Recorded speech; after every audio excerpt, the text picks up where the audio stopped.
Ciao impallinati, ben ritrovati sul canale. Oggi, come vi ho promesso, parliamo di Attack, ma prima ancora di cominciare a parlare di Attack definitivamente, prima di addentrarci all'interno proprio delle peculiarità dell'applicazione e di tutte le sue possibilità, facciamo un breve excursus per quello che riguarda i dispositivi su cui installare quel sistema.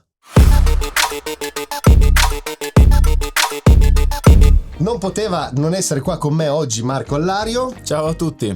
E quindi partiamo direttamente, passiamo la palla a lui per quello che riguarda i vari dispositivi. Ma allora, ovviamente tutto dipende dalle proprie tasche. Posso dire che partirei da un dispositivo di fascia media per andare su.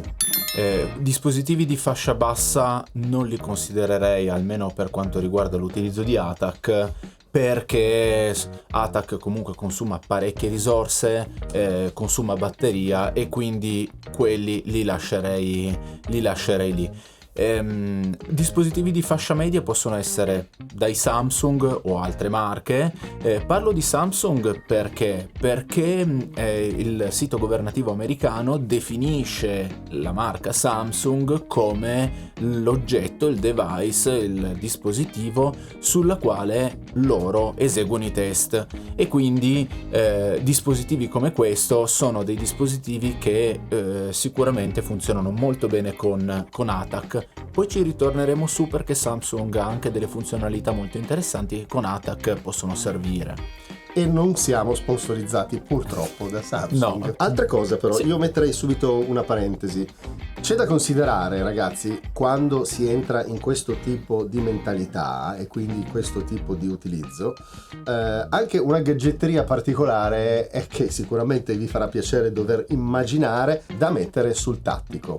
Ad esempio, sia lui che io abbiamo già implementato una tasca apposita per, sicuramente non avrete problemi a farlo, per inserire un battery pack super maledetto, uno di quelli proprio centrali nucleari, no? Bisogna tenersele lì perché comunque in ogni caso, anche nella migliore delle ipotesi, se uno vuole fare una 48 ore o una 72 ore, deve portarsi dietro anche del materiale extra, delle batterie extra, del potere extra. Però potere l'ho chiamato potere? Sì. Power, ho fatto la traduzione, va bene. E quindi avete capito, cioè questo è anche l'ottica in cui dovete entrare. Niente di grave, si cabla, io ho cablato tutto all'interno del tattico. Poi se volete fatemi sapere nei commenti, vi faccio vedere una soluzione che si può facilmente recuperare da Amazon direttamente, con la quale mi sono trovato molto bene, e non mi preoccupo proprio più di tenerlo lì in background o comunque di utilizzare il telefono quando mi interessa, perché arrivo tranquillamente dopo una 24 ore a fine game con ancora il 20-30%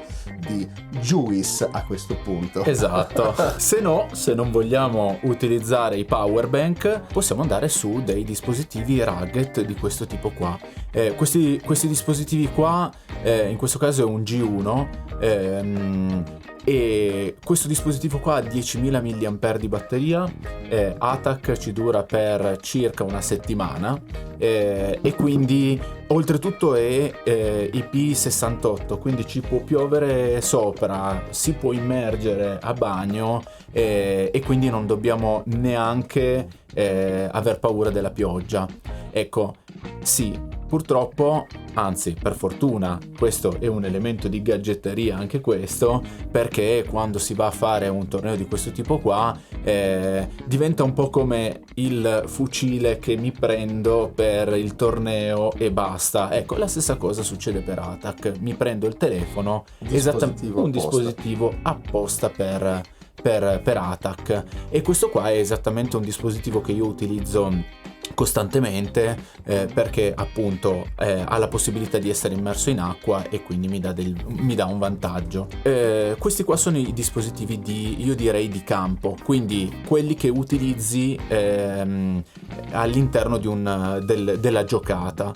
Mentre invece, se si vuole andare un po' oltre al campo e quindi fare direzione gara, piuttosto che sono una sala talk piuttosto che l'aiuto da casa, allora andrei più su un tablet. E anche qua non sponsorizziamo assolutamente Samsung, perché non si prende nulla, ma il tablet della Samsung è un ottimo dispositivo perché innanzitutto ha una buona memoria, ha un buon processore, quindi ATAC va spedito, ma soprattutto perché esiste una modalità che è quella che si chiama DeX, che serve appunto per far diventare il tablet un vero e proprio PC, tanto che, come vedete qua sul banco, abbiamo una docking station che ci permette di collegare attraverso questo dongle qua mouse e tastiera,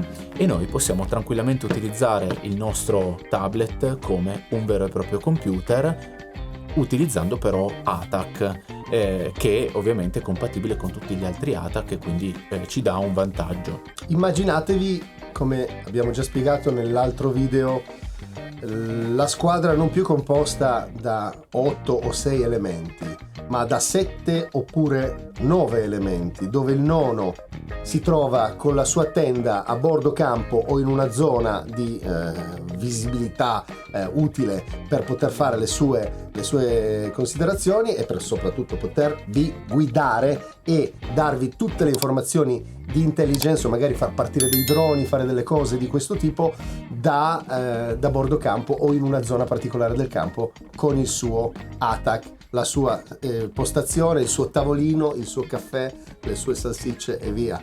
Che fa l'aiuto da casa e vi dà tutte le informazioni che magari voi in fase attiva, in fase calda, diciamo, non avete più bisogno di fare, non avete più bisogno di tirare fuori documenti che si bagnano sotto la pioggia o quant'altro. Gli chiedete la cosa, lui la studia, la fa, ve la manda, voi aprite il telefono, guardate, o se avete anche il tablet in gara, fate vedere alla squadra quello che serve, il punto, eccetera.